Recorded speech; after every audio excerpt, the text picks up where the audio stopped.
But every Friday, she used part of her tiny salary to feed disabled children. No one noticed. No one cared.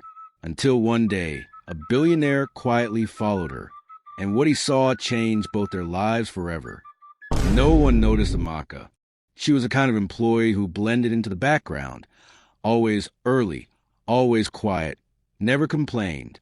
In a company with over 300 staff, cleaners were just part of the furniture. But Amaka stood out to those who paid attention. She wore her uniform like a badge of pride. Her smile was soft, eyes gentle. Even when other workers threw papers on the floor carelessly or ignored her greetings, she responded with grace. But every Friday, she disappeared. At exactly 4:45 p.m., she would clock out, change her shoes from office-issue black flats to old rubber slippers, and walk out the compound carrying a small silver cooler. No one knew where she went. No one asked, except one man, the one person she thought never even noticed she existed. Mr. Daniels, the CO, a man known for his sharp suits and colder stare. Billionaire by 40, owned multiple businesses, rarely smiled, and never interacted with junior staff. To most people, Mr. Daniels was intimidating. He didn't do small talk, didn't attend office birthdays, didn't even speak more than necessary. But what no one knew was that he noticed everything, especially people who thought they were invisible. Amaka had caught his attention months ago, not because of her cleaning, not because of anything dramatic, but because of her consistency. Rain or shine, she was never late, never distracted, never rude. She greeted everyone, from the interns to the security guards, with the same kindness. And every Friday, she left with that cooler. And every Monday, she came back looking more tired than usual, like she had fought a private battle over the weekend. Mr. Daniels couldn't explain why he kept watching. Maybe it was curiosity. Maybe something about her reminded him of his late mother. One Thursday evening, he called his driver. "I need the small SUV tomorrow. No escort, no branding. Private." The driver looked confused but nodded. "Yes, sir." Mr. Daniels had made up his mind. He was going to follow her. Friday came. Amaka, as usual, wore her hair in a simple bun. She tucked her worn slippers into her bag and kept glancing at the clock. By 4:45 p.m., she picked up her cooler, changed shoes in the restroom, and quietly slipped out of the office gate. Mr. Daniels waited a few cars behind, wearing a face cap and sunglasses. No one recognized him. He tailed her through the streets of Lagos, past markets, noisy junctions, and muddy side roads. Then she stopped in front of an old building with a crumbling sign that read, "Hope Home for the Differently Abled." Children sat on wooden benches outside. Some were on crutches, some in wheelchairs. Others sat on the floor, smiling with eyes that had seen too much.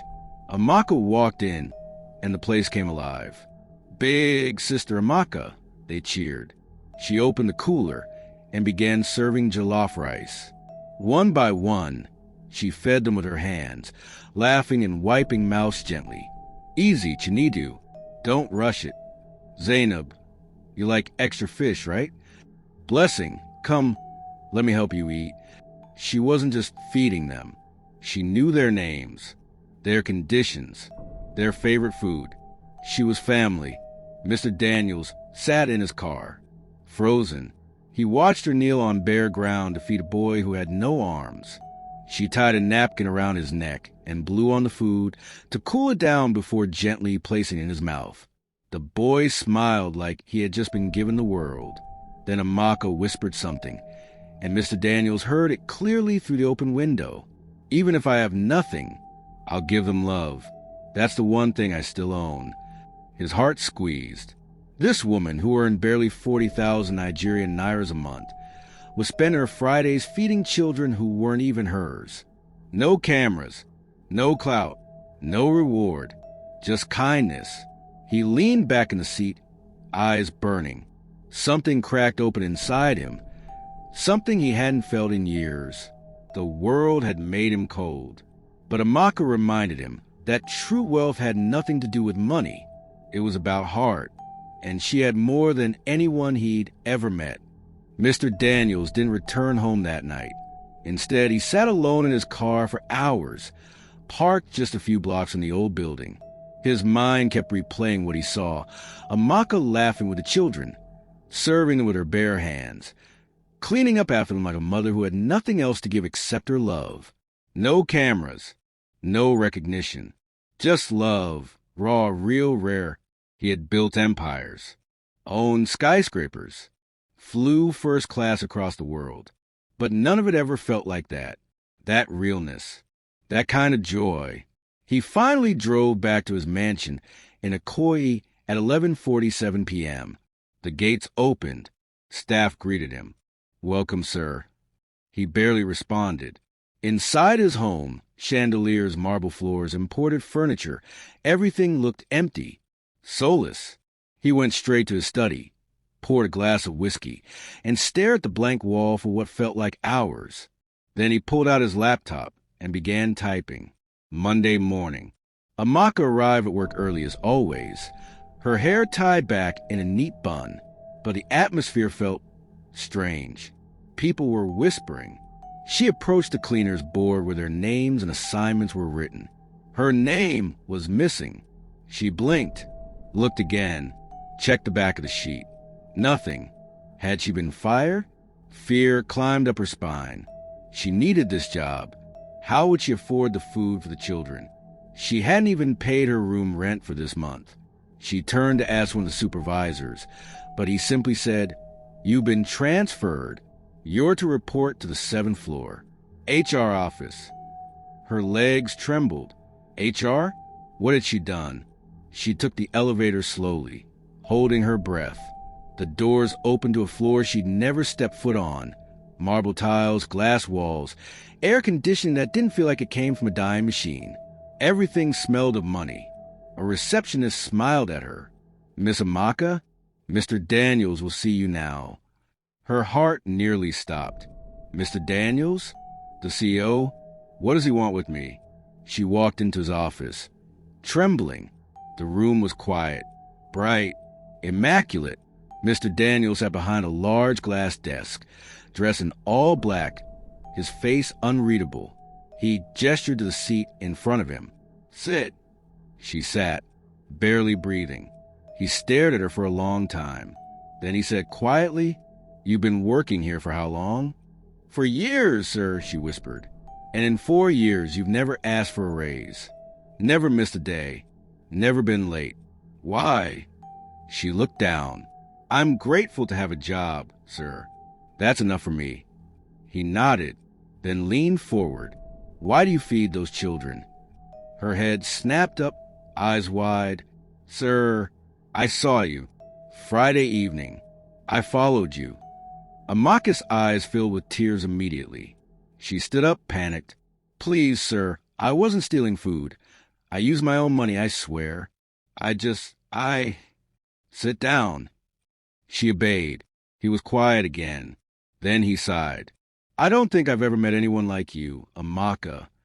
She blinked, unsure if this was still a warning or the beginning of praise. Then he opened a file on his table and slid it toward her. It was a contract, a new job role, community liaison and outreach coordinator.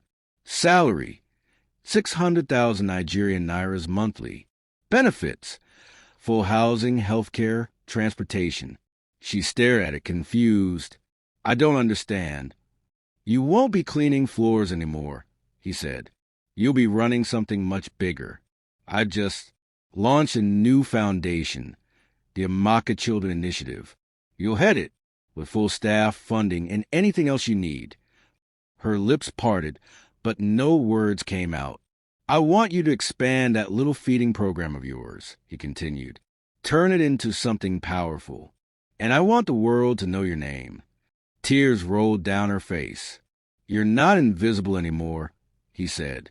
She broke down. Right there, on the chair, hands shaking, chest heaving. "I don't deserve this," she sobbed. Mr. Daniels stood, walked around the desk, and placed a firm hand on her shoulder. "You do. You gave when you had nothing. Now let me give from everything I have. Word spread fast. By noon, blogs were buzzing. Cleaner promoted to executive role after CEO discovers her secret act of kindness. A Maca initiative launches in Lagos, a home for the disabled, the forgotten, the brave.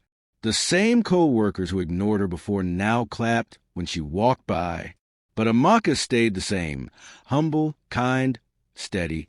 Only now, her cool was bigger, her smile was brighter, and she wasn't alone. The sun rose gently over Lagos, but it wasn't an ordinary morning.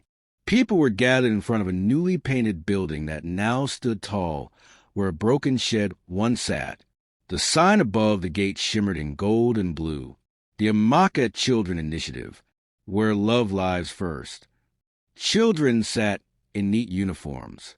Journalists adjusted their cameras. Local news channels buzzed with excitement. The governor's representative stood under a small tent, waiting to give a speech.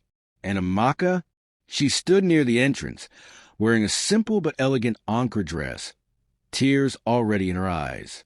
Everything still felt like a dream. It had been 3 months since Mr. Daniels changed her life. But every day since, she woke up thinking it was a mistake, that someone would take it all away, that one day she returned to scrubbing floors. But no one came to take anything. Instead, each day brought more blessings. A full team, a furnished home, a bank card that didn't cry when she tapped it. And most importantly, the children, they were healthier now, fed daily, getting medical care. Some even started school. She never forgot the faces of the forgotten. She just brought them with her to the top. Mr. Daniels arrived quietly. No convoy, no media announcement, just a clean black suit and his usual calm expression. He stepped onto the small stage and took the microphone. Everyone silenced. "I don't like speeches," he said, clearing his throat. "But today I'll make an exception." A few laughs. Then his eyes locked on Amaka. This woman reminded me of something money can't buy. Heart. While the rest of us rushed to build towers, she was building people. While we counted profits, she counted smiles. He paused. Let it sink in. I gave her a position, but what she gave me was purpose. And now, I'd like to give her something else. He turned and nodded. A black car rolled into the compound, sleek, brand new, a 2024 Toyota Highlander, fully registered, with a ribbon. Gasps. People clapped. Amaka stood frozen.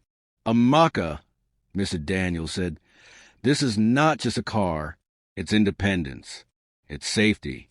It's comfort. You deserve all of it and more." She covered her mouth with her hands, tears spilling freely. "I've never even sat in a car like this," she whispered. "Now you'll drive one," he replied softly. As the cameras clicked and the applause rang out, Amaka turned to children. Most were clapping. One was blowing kisses. Another was drawing her with a crayon. And then she cried, not out of sadness, but out of gratitude so deep it hurt. "Thank you," she whispered to Mr. Daniels. "Not just for the car, but for seeing me when I didn't even see myself." He nodded. "You were never just a cleaner, Amaka. You were a leader waiting for the world to notice." That night, she drove home slowly, windows down, wind in her face, one hand on the steering wheel, the other wiping her eyes every few minutes. She passed the spot where she used to stand, begging Kiki drivers to give her 50 Nigerian nairas change. She passed the shop where her slippers tore once, and she had to walk barefoot. She passed the old house where rain leaked on her mattress. And finally, she stopped in front of her new apartment. Clean, safe, fully hers. Inside, she placed her keys on the counter, sat on her couch, and pulled out her old journal. She opened to the last page and wrote, "From forgotten to found, from cleaner to caretaker." All it took was one act of love, and someone brave enough to see it. Then she looked up, whispered a prayer for the children, and smiled. Tomorrow, she'd feed them again. But tonight, she'd rest. Finally, kindness is never invisible. Even when the world looks away, someone is watching.